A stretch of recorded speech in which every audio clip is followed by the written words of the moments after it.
Welcome to the Slop Temple. We pray this video helps. You start by locking the basics. Know your angle and deadline, then call the editor to confirm priorities. Once done, message sources to book interviews and request documents. This clears time for reporting. Assemble gear and charge batteries, label files so you don't waste minutes on location. You'll also draft 3 core questions based on the angle. These steer every interview and probe. Don't wait for perfect conditions. Get moving now and secure interviews before news shifts. You now execute. Begin interviews using your 3 core questions, then pivot with follow-ups when answers open new leads. Make clear who said what.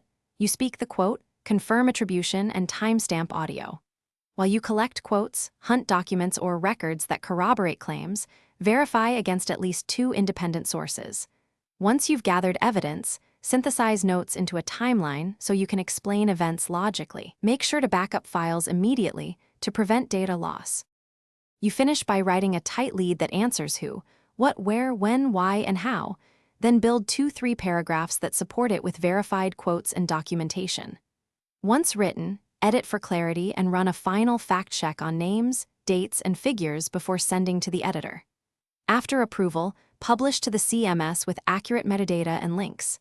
If pushback or errors appear, trace original recordings and documents immediately. This troubleshooting step solves most disputes fast. Thanks for watching. Consider subscribing if we helped you.